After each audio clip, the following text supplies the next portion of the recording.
Thanks எல்லாம் கடவுள் நம்மளை காப்பாற்றிட்டாரு. நீங்கள் ஹாப்பி தானே சார்? அதுதான் ரொம்ப முக்கியங்க. Okay, thank you sir. அடுத்தது வந்து கமலா சினிமாஸ் பிரதர். உங்களுக்கு சினிமா மேலே இருக்கிற அன்பு வந்து எங்களுக்கு ஃபஸ்ட் டே ஃபஸ்ட் ஷோலே தெரிஞ்சுது. ஹவு மச் யூ லவ் அந்த கேக். என் பர்த்டே கூட எங்கள் வீட்டில் அவ்வளோ பெரிய கேக் வெட்டல. ஆனால் என்ன படத்துக்காக அவ்வளோ பெரிய கேக் வாங்கி ரொம்ப நல்லா டேஸ்டி. எங்கே வாங்கினீங்க அந்த கேக்கு? ரொம்ப டேஸ்டியாக இருந்தது. ஸோ அடிக்கடி வரோம் நாங்கள். வெறும் படத்துக்கு தான் வரணும்னு கிடையாது, சும்மா கூட கேக் வெட்டி கூப்பிடலாங்களே. Okay, we love you brother. Thank you so much. Kamala is always special to us. Okay, thank you. And இந்த படத்துடைய இசையமைப்பாளர் சந்தோஷ் ஜெயநிதி.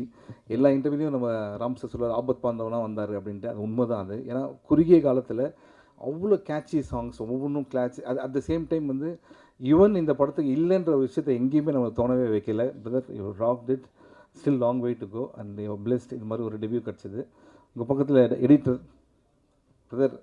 எப்படின்னா அவங்கெல்லாம் குவைட்டாக இருக்காங்கன்னா உண்மையிலே ஒர்க் பண்ணுறவங்க ரொம்ப நிறைய பேச மாட்டாங்க. இல்லை இது மாதிரி தான் எதனா மைக் கச்சா உண்மையை சொல்லிடுறேன் சார். இதுக்கு பற்றி இவ்வளோ தான் சிரிக்காதவங்க இதுக்கு ஏன் சிரிக்கிறாங்க பார்த்தீங்களா? படத்தை பார்த்தீங்க, நடிச்சிருக்கேன், அதெல்லாம் கூட தெரியலையா? ஸோ பிரதர், ஆனால் அவங்க ஒர்க் எக்ஸ்ட்ரானரி. அது ராம் சார் விட மாட்டார். அண்ட் ராம் சாரோட ஒர்க் பண்ணது உண்மையிலே ரொம்ப மகிழ்ச்சி. அண்ட் மித்து